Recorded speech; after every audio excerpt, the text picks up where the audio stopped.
you a woman in medicine feeling overwhelmed and disconnected from the personal fulfillment that you desire? You're in the right place. Join doctors Joanne and Aaron as they rewrite the rules for women in medicine. Let's begin. I'm so excited today to be interviewing my favorite co-host, Dr. Joanne Sotelo, on the topics of momentum versus motivation. And sometimes we might think those things are interchangeable. And yet we had a great conference that we went to recently where we talked a lot about momentum and motivation. And we're going to break those topics down. And I can't wait to hear your perspective on those areas, Joanne. And I would love to hear from you. What's your definition of those terms, momentum and motivation? And what's the difference? I love talking about motivation and momentum. And as a psychiatrist, if you remember, for those of you physicians who like med school, when you are reviewing the symptoms of depression, one of the big symptoms is low motivation. That's what the books say. So it's in my vocabulary daily, asking about motivation.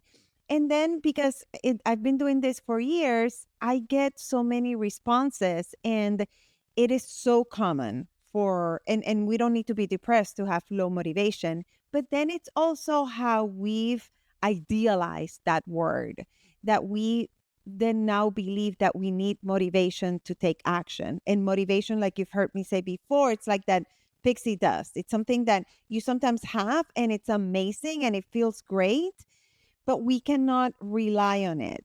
It is more important to build the momentum. So that's the kind of the title here, that momentum is what really will propel you to move forward. Not to say that we don't want motivation, because it does make it easier. If you want to exercise and you wake up feeling good about it and you're excited and you're going to go see friends, that kind of fits a little bit of the motivation.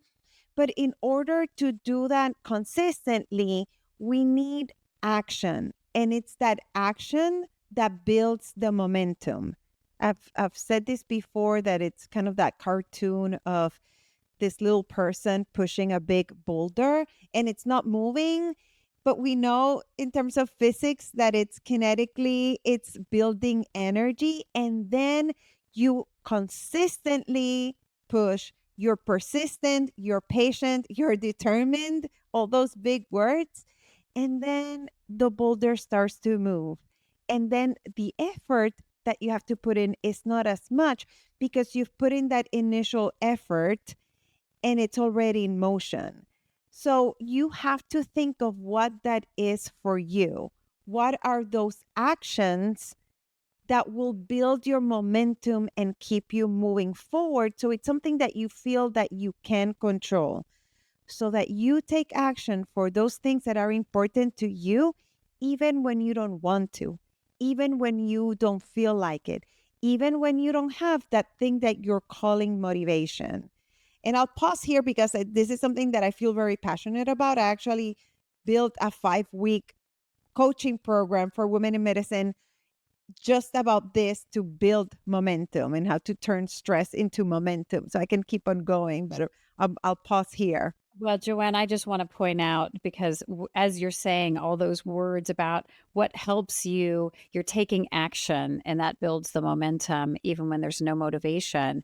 And it made me think of a coaching client that I've heard over and over these last several weeks. And she said, I did it even though I didn't want to.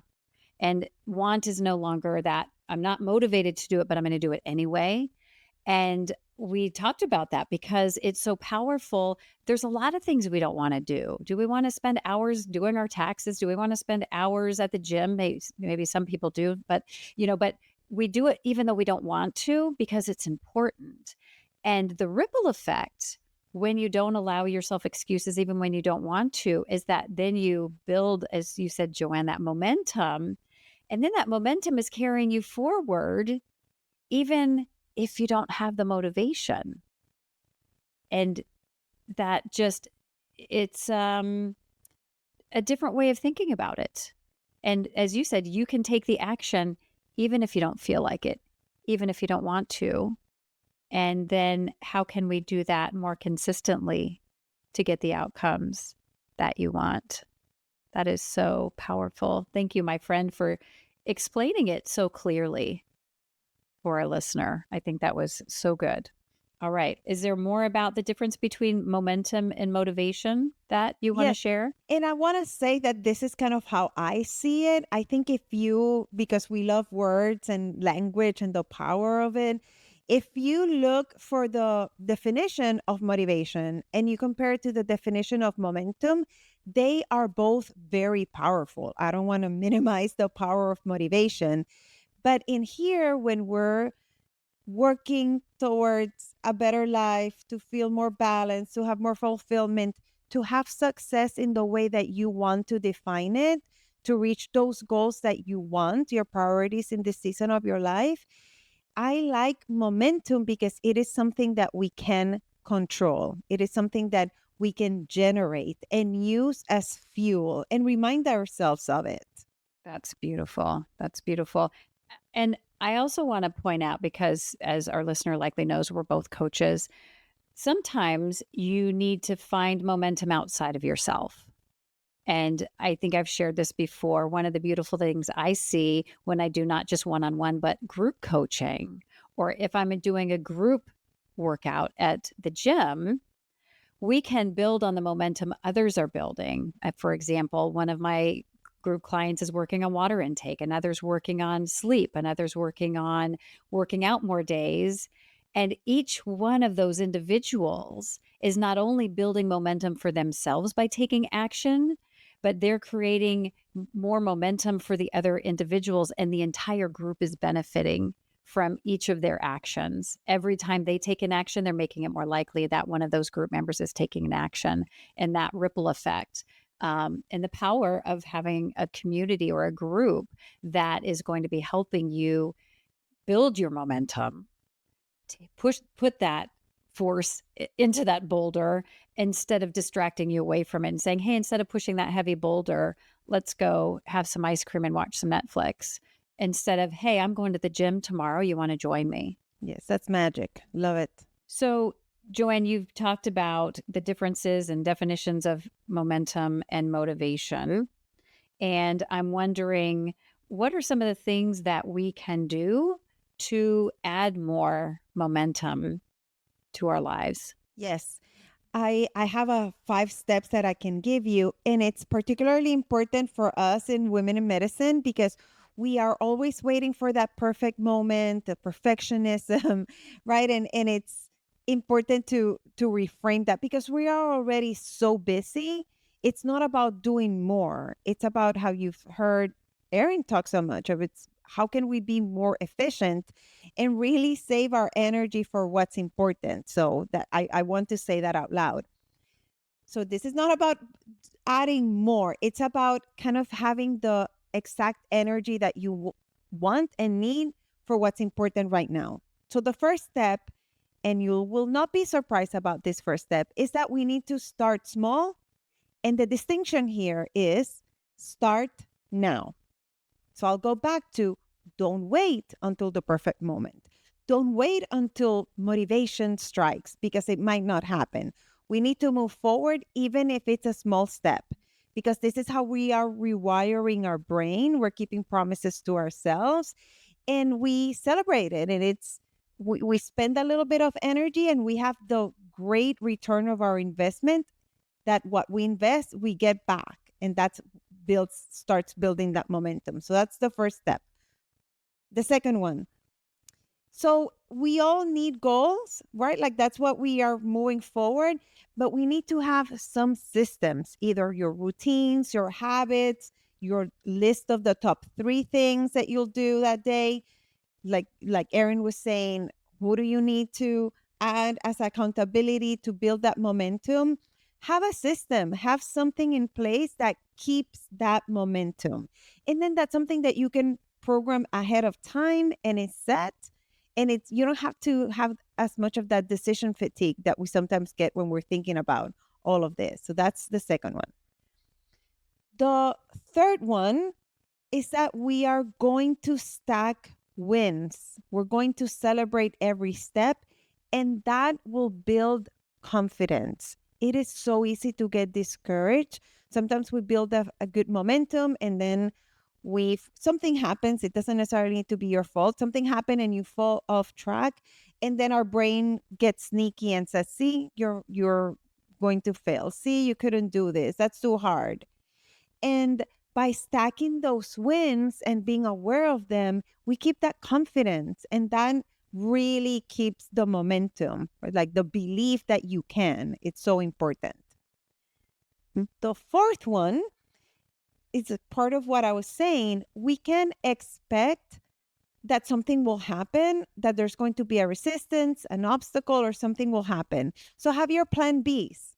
And know again that it doesn't need to be perfect. Have your plan B, maybe like a smaller plan, so that you keep the momentum, right? It's redundant on purpose because we need to keep on moving forward.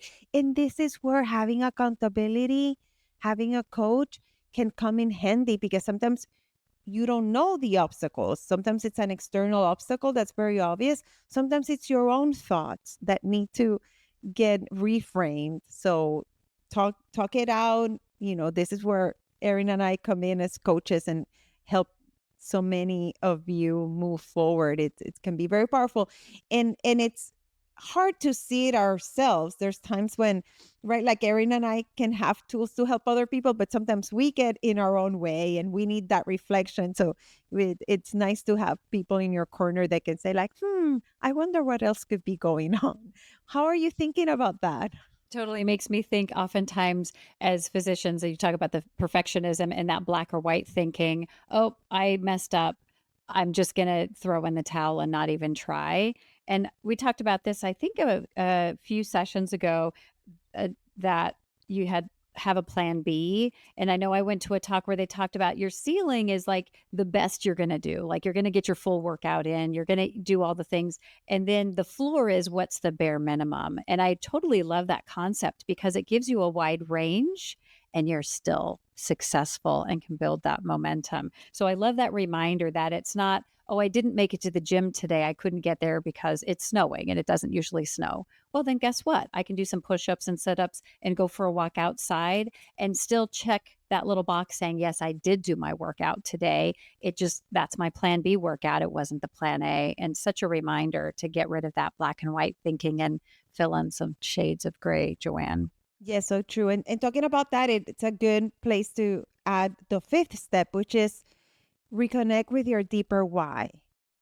When we have something that is important to us, and that's the reason why we're taking the action, it'll connect with that momentum. And sometimes we get discouraged, and we have to pause and think, why am I doing this? Why is this important to me? What's the bigger vision? And that's premium fuel, and sometimes that is the step to take to connect with that deeper why, that will kind of remind you like, yes, this is important. This is worth me putting in the investment of time and energy because of the reasons, whatever reasons it is that you are doing what you're doing, that you need that momentum for. Love that. And I love how you make it easier for us to think of these things with those multi step frameworks.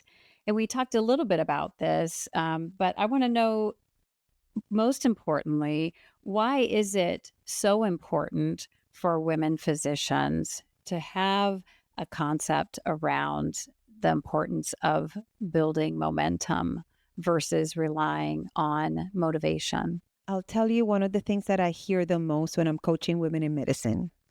It's, I am tired and I'm exhausted. So the word motivation sounds like a bad word. Like, what are you talking about? I'm so tired. Forget about motivation. And it is important to remind ourselves, yes, that can be true. We're very busy, and what many of us do can be mentally and emotionally exhausting, in addition to physically exhausting. So it is true that that magical motivation might not strike as often as you would like. And then for that reason, it's even more important to remind ourselves ways that we can generate more of that energy, more of connecting with that why, more of those small steps that we can take so that we don't get stuck in perfectionism or comparison or imposter syndrome. And to remember that building momentum, it's something that we can generate. And it doesn't need to be, I'm ready to go run 10 miles. It could be, you know what, I'm going to stretch for 5 minutes, since we love using workout analogies in this podcast. And again, think of what it is that you want momentum for. If it's getting home a little bit earlier, Erin talks a lot about our efficiency at work and charting. If it's having more presence with your kids, what do you need to do in transition from work and coming home so that you build that momentum for your presence with them? So it's not always about big projects or big goals. It could be also momentum about how you want to feel, how you want to show up, how you need to take care of yourself. And it's a beautiful ripple effect, like we've mentioned in this podcast before. Yeah. And just that reminder, as women physicians, oftentimes they want 50%, 75% improvement. And when that's too much because they are so exhausted and because they don't have the momentum and motivation, what we've learned as coaches is that 1% difference every day consistently will get you further week after week than those big jumps. And so I'm going to just do a quick recap here on what you've shared with us today, Joanne, because you shared that momentum is what we have control over, and you can use that as fuel to take more actions. And you had this 5 steps about starting small, which is easier to start now when you start small, and not waiting till the timing or anything's perfect. Putting systems into place or habits into place. And I love how you shared, because this is one of the platforms that I teach on with ways to get more done with using less time and energy, is about automation. You don't have to think about it. You just do it. And this step leads to the next, to the next. You start up your day, you wind down your day in the same steps. You have a system in place, and then that saves your decision making for other more important things. Stacking the wins and celebrating every step, even the small ones. And that's going to build confidence and keeping you moving forward, and overcoming that negative bias that we talk so much about that can sometimes overshadow the wins we're having. You talked about having a plan B. So if plan A isn't going as expected, then we're going to have a second plan already in place. And then lastly, the importance of connecting with your why. Why am I doing this? And if that why isn't big enough, maybe there's a deeper why. And we can tap into our why at any time about, why is it important for me to be more present with my kids? Because I want to be the best mom possible. Why do I need to work on my health? Because I want to be around to see my child get married, right? That why behind it sometimes is stronger than the resistance from our exhaustion. So beautifully put, Joanne. Thank you so much for sharing. And I'm wondering, is there one more piece of this motivation versus momentum topic that you'd like to share with our listener? What comes to mind is a phrase from Brendan Burchard, and he says, touch the rim of your future every day. And I love it because it's a filter I've used to keep my momentum, because sometimes I'll get overwhelmed and too many things to do, and I have big projects, and then I make it also difficult. And then I have to remind myself of these tools that I talk about, and then say, what is one thing that I can do today that makes me feel like I'm working towards those things that I want to achieve? And it doesn't need to be something big. It can just be touching the rim of my future. And I make it intentional, and I say, this is me taking action. This is me keeping my momentum. So I love bringing that up, because you can make it mean whatever you want. It could be big or small. As long as you're keeping the momentum, that's going to keep you moving forward. So beautifully said. Thank you for that, Joanne. And we would love to stay connected with you. You can find Joanne and I on our website at createmeaninginmedicine.com. If you'd like to learn more about what we do and stay connected, find us there. And also stay tuned, because the next episode is coming right up. Do you want exclusive resources and the opportunity to connect with us? Then visit createmeaninginmedicine.com now, where you'll dive deeper into how you can create meaning in medicine. And if you're serious about optimizing your results, take 2 quick steps now. Connect with us on the website and tune in to the next episode.